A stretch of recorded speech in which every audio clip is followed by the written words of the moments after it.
El senador por el Centro Democrático Iván Duque es una de las 3 personas que ha puesto su nombre a competir en la consulta que se llevará a cabo este domingo 11 de marzo para elegir el candidato a la coalición de centro-derecha conformada por los expresidentes Álvaro Uribe y Andrés Pastrana. Duque es bogotano, abogado de la Universidad Sergio Arboleda con maestría en Derecho Internacional Económico de American University y Gerencia Pública de Georgetown University. Se ha desempeñado como asesor del Ministerio de Hacienda, asesor internacional durante los 2 gobiernos de Álvaro Uribe, gerente de división en el Banco Interamericano de Desarrollo BID y senador. En diciembre de 2017, Duque fue seleccionado como el candidato presidencial del uribismo luego de superar en varias encuestas a los precandidatos Carlos Holmes Trujillo, Paloma Valencia, María del Rosario Guerra y Rafael Nieto Loaiza. Semana en Vivo lo entrevista.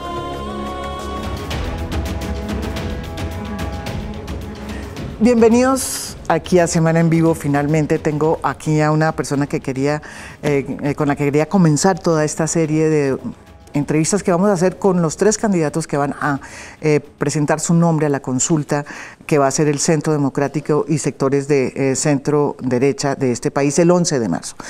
Tengo aquí a Iván Duque, candidato por el Partido del Centro Democrático. Bienvenido, Iván. Muchas gracias, María Jimena. Un placer estar de nuevo aquí en tu programa. Sí, que cómo nos costó de trabajo, pero finalmente... No diga eso, que yo he venido muchas veces. Lo veo flaco, lo veo flaco. Hemos estado trabajando intensamente. Bueno, yo sí, eso veo que ha estado por todas partes.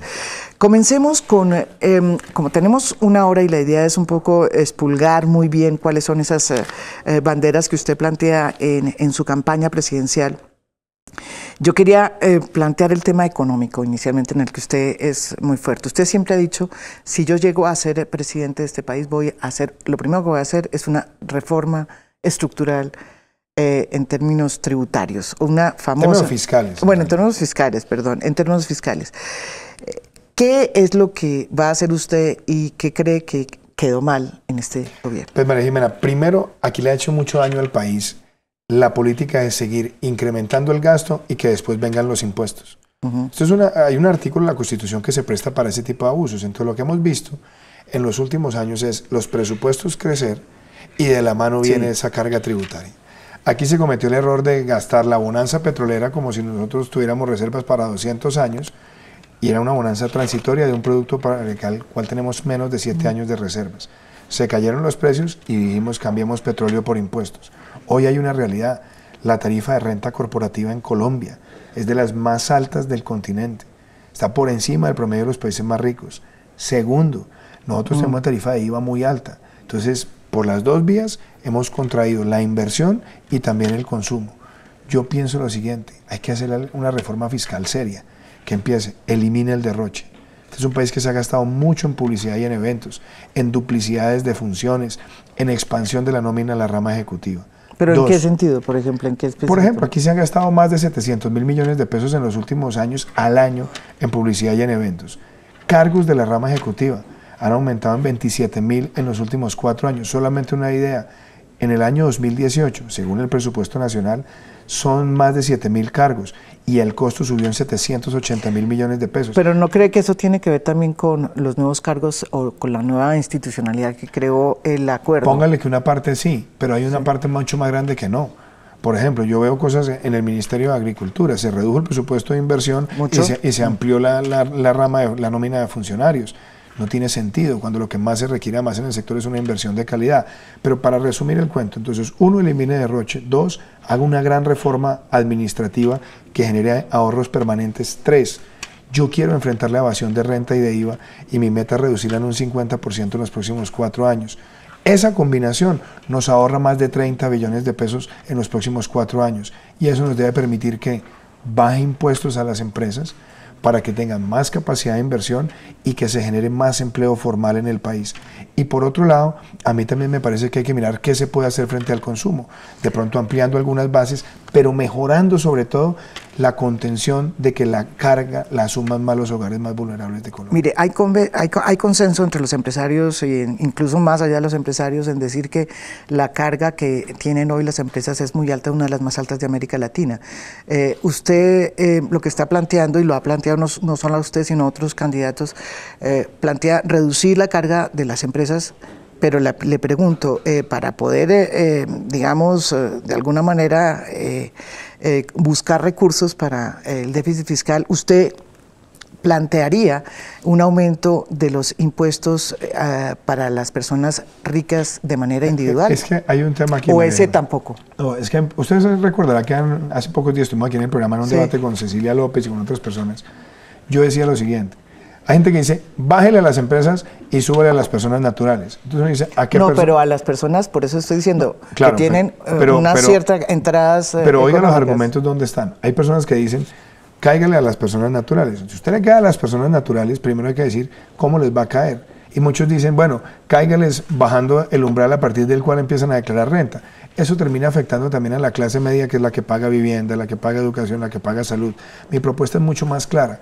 ¿Dónde están los ahorros?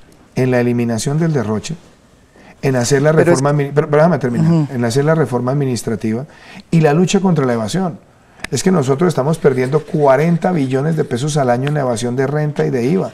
Mi meta es mínimo bajarla en un 50%. Lo que ha hecho la SUNAT, sobre todo utilizando algoritmos de información donde miran movimientos abruptos en materia de contabilidad, y la otra, facturación electrónica. Con esas dos políticas, pues, mejorando además la capacidad de fiscalización, vamos a cumplir la meta de los 20 billones de ahorro. Y si a eso le sumo lo que nos vamos a ahorrar por la vía administrativa, son 30 billones. Y esos 30 billones nos permiten a nosotros bajar renta corporativa e inclusive tratar de hacer algunas correcciones en materia de consumo, o temas tan espinosos como el IVA a los bienes de capital, que nosotros no deberíamos tenerlos para facilitar la inversión y la reconversión industrial, o inclusive, María Jimena, también hacer correctivos que son necesarios para que una devolución de impuestos en Colombia no se demore 14 meses, o los anticipos de renta que afectan el flujo de caja de muchas empresas. Aquí lo que se trata es de una medida fiscal en el gasto y otra en materia tributaria que le permita a Colombia energizar nuevamente la inversión. ¿Usted está de acuerdo con el aumento del impuesto predial rural? Se lo pregunto porque ese es uno de los temas con que usted se podría enfrentar si llega a la presidencia, porque hay un proyecto en este momento que tiene que ver con una modernización del catastro multipropósito que el Centro Democrático ha cuestionado seriamente. Le cuento, yo estuve en la Comisión Tercera. Yo participé en ese debate, hice una serie de observaciones, pero le digo una cosa, no era solamente el Centro Democrático los que hicimos observaciones, los secretarios de Hacienda de todo el país, alcaldes de todo el país, muy preocupados con la forma en la que se estaba cambiando la administración catastral y las asignaciones de responsabilidades a terceros. Pero vamos a lo concreto de su pregunta. ¿Qué es lo que más necesita el campo hoy? Hablemos de las necesidades del campo. El campo colombiano tiene más o menos unos 12 millones de personas, de los cuales 80% está en el régimen subsidiado, altísima informalidad, 70% gana menos del salario mínimo. Si usted quiere cambiar las circunstancias laborales en el campo y generar empleo, el campo necesita inversión, y esa inversión necesita, primero, mucha certidumbre jurídica, pero la otra cosa, yo creo que mirando la experiencia internacional, uno podría darle en Colombia una exención del impuesto de renta por 10 años a toda inversión agroindustrial o de transformación productiva de la mano con pequeños productores que genere un mínimo de empleo. Si eso lo hacemos, Colombia puede dinamizar el empleo rural y eso genera una gran transformación social. Esa es una apuesta que yo veo. Y la otra es que en efecto nosotros necesitamos entender primero qué ha pasado con el catastro rural en Colombia, en valor. Es un catastro que se ha multiplicado por 3 en los últimos 15 años. Eso quiere decir que en valorización está. Ahora lo que necesitamos es que se incorpore dentro de las medidas de inversión que necesita el país. ¿Para qué? Para que los sectores ganaderos, los sectores fruticultura, los sectores de avicultura, los sectores porcinos, los sectores bovinos, todos adicional a la expansión de nuevos cultivos en el país, se traduzcan en empleo formal rural. Pero usted entonces no está de acuerdo con este catastro multipropósito. Pues, no, es que la forma en la que está planteado, primero, a mí me parece que haya una actualización catastral, me parece importante. Segundo, pero solamente quiere una actualización catastral que no vaya acompañada de la valorización de la tierra. No, es que yo no estoy, es que el problema no es la valorización en la discusión del catastro multipropósito. Hablemos de la propuesta del gobierno.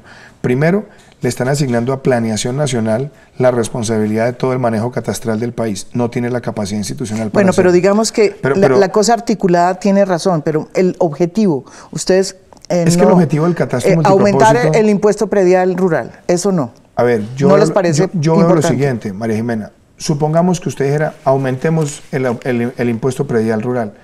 Usted lo puede aumentar, Pero mi pregunta es, ¿usted lo aumenta y eso le va a corregir los problemas sociales en el campo? O sea, realmente eso, yo lo que digo es, o sea, lo primero que necesita el campo es mucha inversión y mucha producción. ¿No cree que las tierras de engorde y la situación que pues generó de alguna manera un conflicto que Mire, produjo 54 años de guerra y que tiene en este momento una serie de proyectos y de reformas en el Congreso, no tiene una razón lógica? El mayor beneficio de una buena política catastral es resolver un problema que nosotros tenemos estructural en Colombia, y es el tema de la titulación. Porque en Colombia hay mucha tierra, pero lo que nosotros hemos tenido a lo largo de periodos históricos es que más del 50% de las tierras en el país no tienen un título trazable. Claro que eso hay que resolverlo, y hay que resolverlo bien, pero eso también implica, hay que reconocer la tenencia de buena fe. Hay que mirar cómo se maneja la propiedad privada, y lo otro, si usted la va a gravar, tiene que tener en cuenta que puede tener un efecto muy negativo inmediatamente. Y es que lo que más necesita el campo no es simplemente gravar la tierra, sino generar la inversión para que la tierra se vuelva más productiva, y por eso lo que yo estoy proponiendo de hacer ese incentivo para la inversión en transformación productiva, vinculándola con el pequeño productor y generando empleo formal y estable en el campo, es mucho más efectivo que simplemente quedarnos en el prurito de grabemos la extensión de la tierra.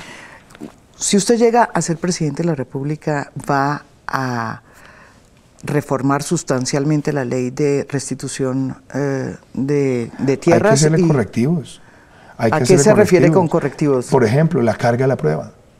La carga de la prueba, tal como está concebida, y lo he visto recorriendo el país, por ejemplo, en el sur del Cesar, porque muchas veces esto se ha vendido como, esto es un tema de los grandes terratenientes. Yo no, yo he visto personas que me han dicho, hombre, yo compré esta finca, y estoy hablando de pequeñas unidades, hace 15 años, y ahora aparece alguien diciendo que cuando se compró esa finca fue bajo presión, y entonces me toca a mí como propietario demostrar que no fue así, cuando lo que debería hacer es la carga de la prueba de quien está argumentando que hay una actitud dolosa, debe recaer sobre el que está haciendo la acusación, no sobre el propietario. Pero eso de la tierra. Significaría cambiar sustancialmente, o sea, sería hacer totalmente otra reforma, porque la base de la ley de víctimas es esa, otra reforma. Es la inversión de la carga de la prueba para que el campesino se beneficie por primera vez de unas políticas que lo han afectado. Yo creo que hay que tener en cuenta lo siguiente. La agenda de reforma al sector rural que yo estoy proponiendo es para generar una armonía. ¿Entre quién? Entre el pequeño campesino, el pequeño productor, el mediano, el grande y el desarrollo agroindustrial del país. Nosotros hemos tenido a lo largo de nuestra historia un gran debate sobre la tierra. Yo recuerdo en la ley 200 del 36, cuando uno mira la historia, pues tenía un gran prurito, no se pudo materializar. Vino el pacto de Chicoral, porque no teníamos ni la capacidad institucional, ni los registros. ¿Y no será porque no querían? Pues mire, María Jimena, la prueba... Porque fue desde el 36 y del 68 también. En el 36, del 36 al pacto de Chicoral, tuvimos muchas leyes muy buenas. Pero no se aplicaron. Pero no se aplicaron, no había la institucionalidad. Después, cuando vino el pacto de Chicoral... Y no había la voluntad política. Por ejemplo, yo termino. Después del pacto de Chicoral, cuando vino la reforma agraria de Carlos Lleras, tenía una gran visión. ¿Qué le pasó? Ellos pensaron que simplemente asignando pequeñas unidades de tierra se corregía el problema social del campo. Entonces el campesino recibía la pequeña unidad, no tenía transferencia técnica, no tenía riego, no tenía comercialización, no tenía vías, y al final terminó nuevamente vendiendo la tierra.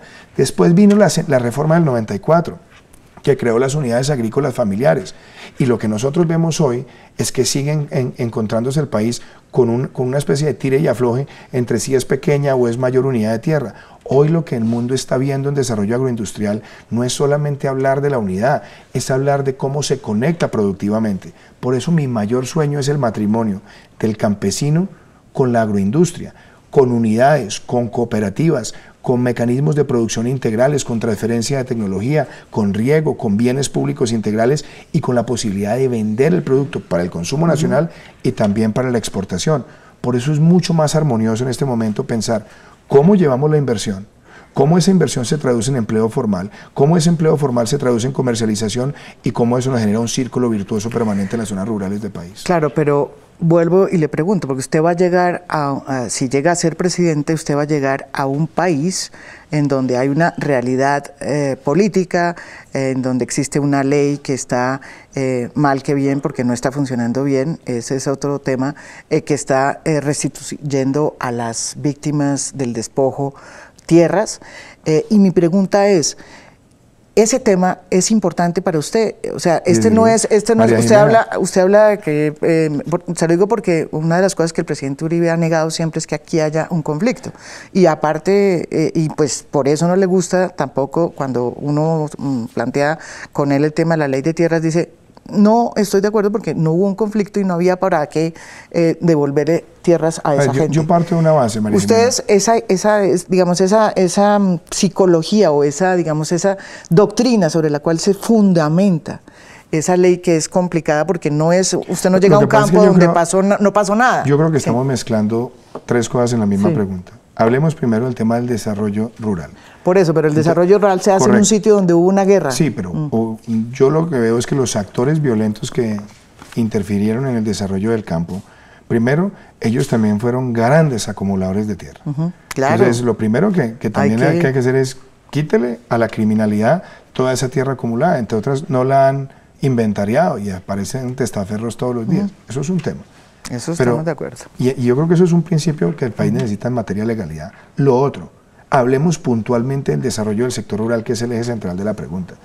El desarrollo del sector rural en Colombia es para resolver problemas también sociales y económicos, pero para resolver el problema social también necesitamos primero resolver también el económico, y es que el entorno económico rural tenga certidumbre en la tierra, certidumbre en la inversión, certidumbre de transferencia de los bienes públicos, certidumbre presupuestal e institucional.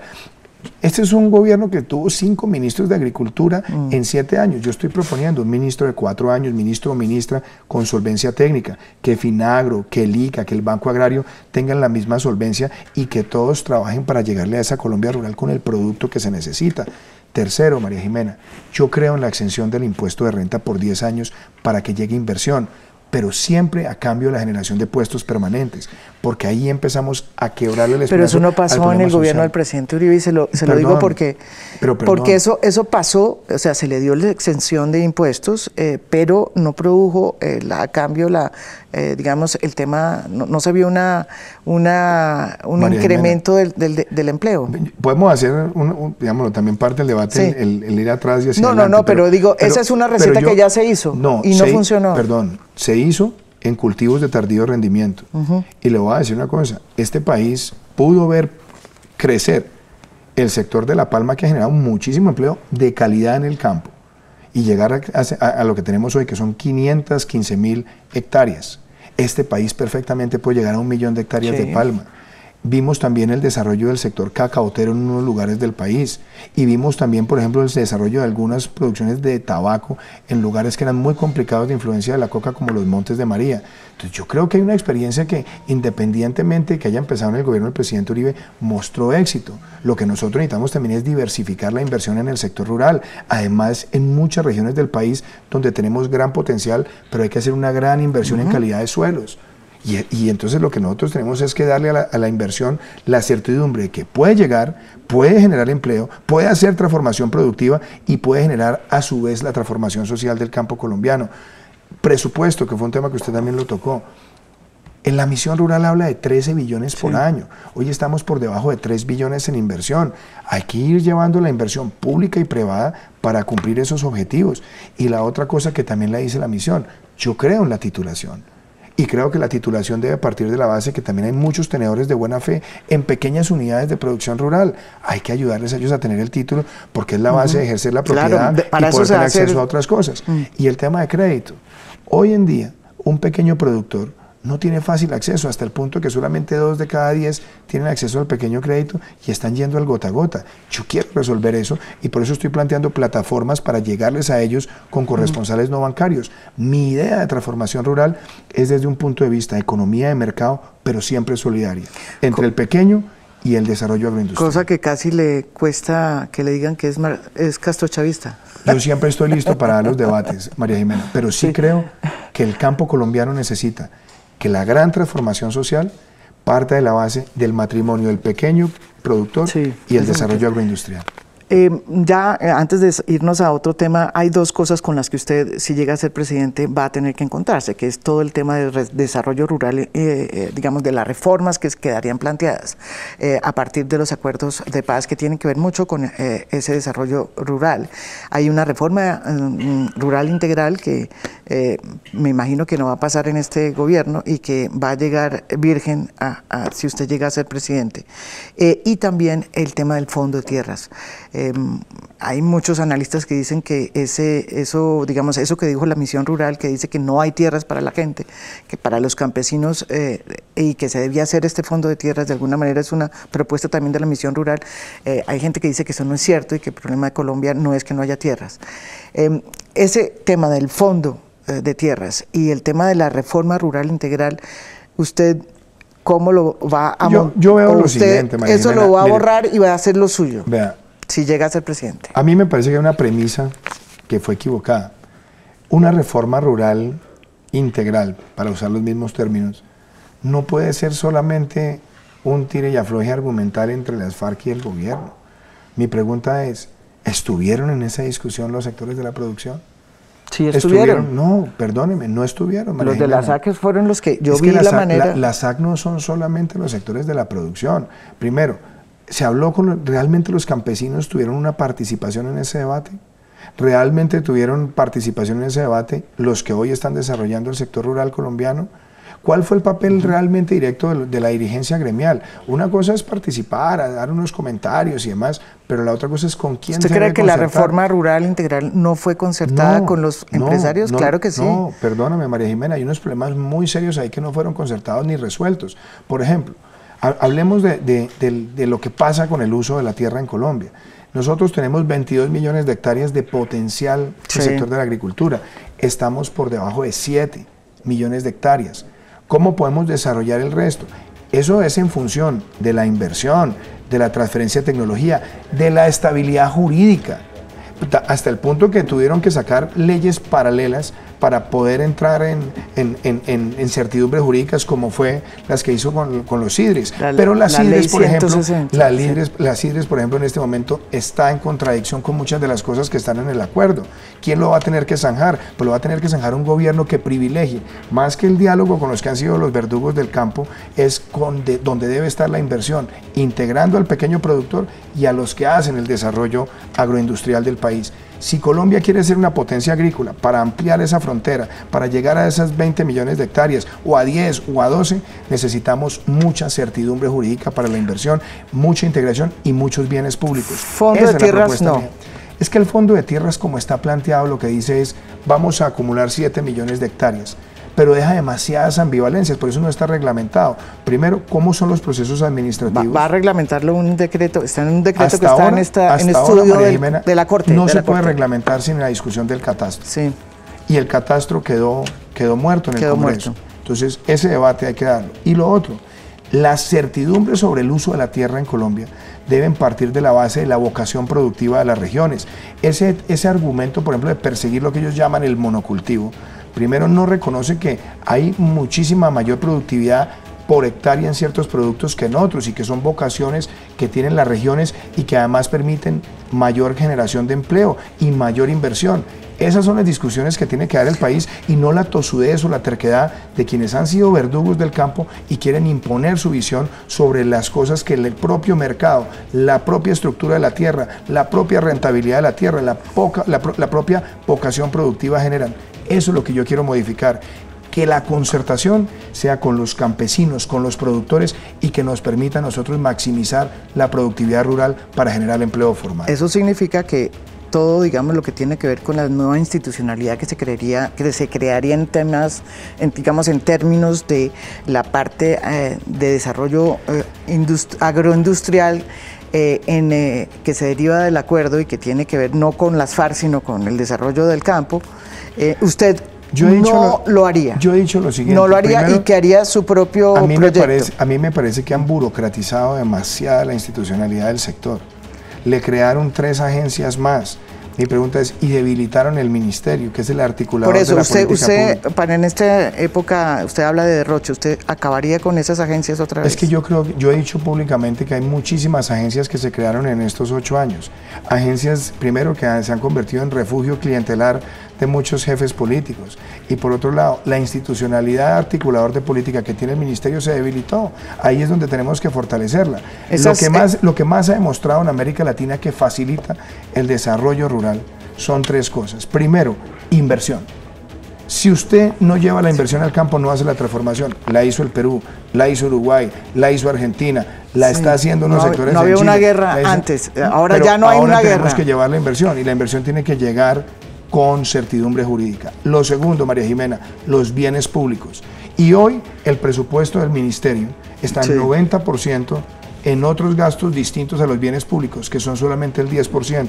La propia Misión Rural dijo 50-50. Es la propuesta que yo estoy haciendo como mínimo.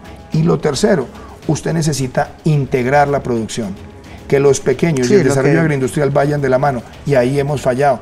Esas son las cosas que le estoy planteando al país, no para que nosotros sigamos alimentando ese odio de clases que quieren algunos en el campo, sino que generemos el bienestar con inversión y que los ciclos de producción del grande y el pequeño permitan transformaciones productivas en las regiones de Colombia. O sea, todos estos, y ya para terminar porque nos toca irnos, las agencias que se crearon a partir de del planteamiento de la Misión Rural, porque no fue a partir de las FARC, sino eso es una propuesta que hace la Misión Rural, es más, la hace José Antonio Campo, de creación de estas agencias, y que están operando, son las que están dirigiendo los PEDETs, que están dirigiendo todo el desarrollo, digamos, de la comunidad hacia adelante, en este momento están funcionando. Usted, si llega a ser presidente, diría no más esto y yo cambio el sistema inmediato. Yo además he estudiado gerencia pública y he participado en desarrollo de proyectos.